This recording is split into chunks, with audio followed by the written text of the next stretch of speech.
Jason Rzucidlo reporting from Michigan International Speedway. Stay tuned for remarks from NASCAR drivers Brad Keselowski and Trevor Bayne right here at MIS.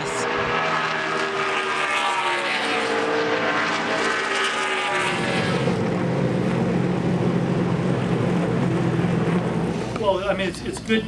It's good to get the new Nationwide car back on the racetrack. Yeah, absolutely. This morning we started out with just a few cars getting out early, and then more cars kind of joined in as the morning progressed.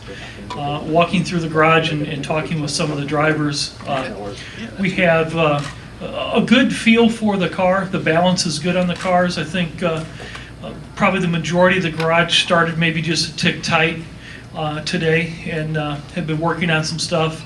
I know that they've been working on quite a few different setups and some adjustments, and maybe some of the guys can talk to it.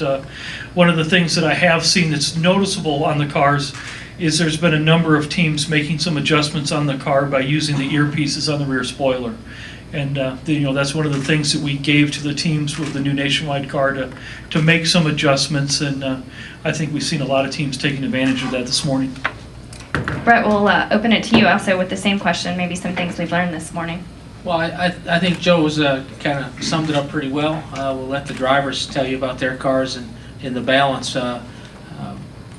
One thing I'm impressed with is, the quality of the field. The cars look great, and of course that look that the new Nationwide car is famous for, and that we've got a great field of cars here. This is very difficult for our team owners to in the middle of the season to have 4 races that are different cars out of their fleet, and the participation and the support that the owners have given us has just really been great. Trevor, let's turn to you now. You have Johnny Benson as your mentor and your coach right now. He's a Michigan native. Talk a little bit about that and how that's been going. Well, Johnny's been great for us the last few weeks. He started working with us at ORP, and we've been doing better since then, so it must be working out. But Johnny's just got a lot of knowledge about these well, not these exact cars, but just about racing in general. He's raced almost everything you could think of. I mean, from super modifieds to trucks to Nationwide cars to Cup cars. So anything I have a question about, he's just been able to help me with. I mean, he's just really smart. Thinks about a lot of things that never would even cross my mind. I mean, one of the things I kept bringing up was the fact that he was talking about which way the wind was blowing at the start of the race at Iowa, and I was like, man, I mean, I don't normally think about those kind of things. So he's just been an extra eye up there with the spotters, just watching me and helping me and just guiding me along, and it's been something that is definitely beneficial for the team.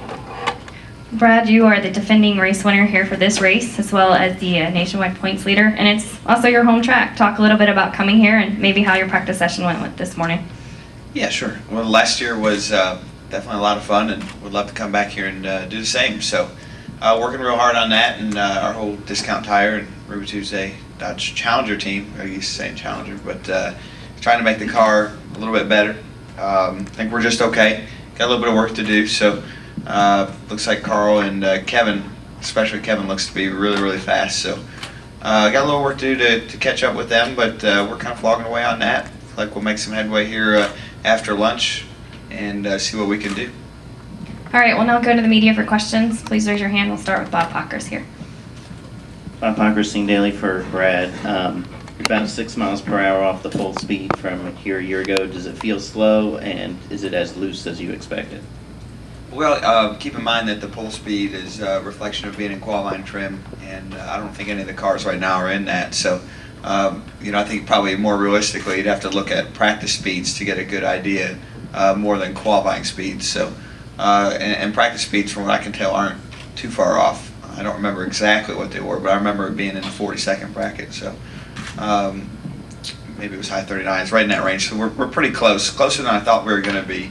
Obviously, the cars are slower than the Cup cars, but I think if you ask Brett, I think that's the intent of these cars, is to give a place to train where you can make it to the Cup level and then take that next step. So, yep, to me it feels a little slow, but that's because I'm used to driving the Cup cars.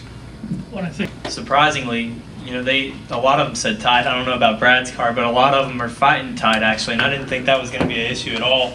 My car is actually a little bit free, but it's nothing like Daytona. I mean, these things this is a way better experience, and they're actually a lot of fun to drive. I mean, I've had a good time all day just trying to get a feel for it and how much these cars can rotate and get used to that side force and that limit. You know, I think these Cup guys, you know, they have a little bit of feel for what these cars can handle, and that was the biggest thing that I had to go through throughout the day, was just getting used to that rotation into the corner and letting it hang out there a little bit more. Other questions? Josh Katzenstein, Detroit News. Joe, I mean, why was the decision made to have, 4 races in these new cars? And I mean, what are you expecting differently from this second run as opposed to the first one at Daytona, and then maybe, I guess, different from just a regular nationwide race? Well, the 4 different races actually came from meetings with our owners and input from the garage area itself. We had talked to them about some different races to go to, and they came back and said, if we went to 4 races, which are the Daytona, Michigan, Richmond, and Charlotte, that gives us 4 different size tracks. They're about a month apart, so there's time to work on the car between races and get it prepared. And it gives us a wealth of information on different size racetracks before we go all in 2011 with a new car. One question up here. Pat, TDWLNS. Brad, how much do you enjoy coming back and racing at Michigan? Well, Michigan's a special place to me, not just because it's a place I've won at, but because it's home. It's a place where you race in front of your family and friends, and the sport still has a cool factor to me, and the cool factor has been able to share that the speed, the excitement, the passes, and the competition in front of your friends and family, and for them to share in that makes it even that much more special. How much of your friends and family are able to come out here?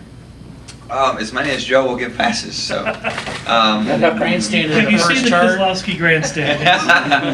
In fact, Joe, I need to talk to you about that later on. Thanks for reminding me. We have another question for Bob, and then we'll go over to Jeff. Brad, does this drive more like a truck or the old Nationwide car? It definitely drives a lot more like a truck. So, I think that having a little bit of truck experience will certainly help. And, I actually think some of the guys that come from the truck series will have a little bit of an advantage if they decide to run some more nationwide races, specifically the teams and drivers. So. You almost would think we planned it that way. Yeah. And that's a good connotation too. It used to be a bad phrase if you got out of your race car and said it drove like a truck. That used to be bad. Now that's a good thing. It's a stepping stone in the progression of how the NASCAR vehicles should feel from a truck to a nationwide car to a Cup car. Can we get a microphone over to Jeff, please? Thanks.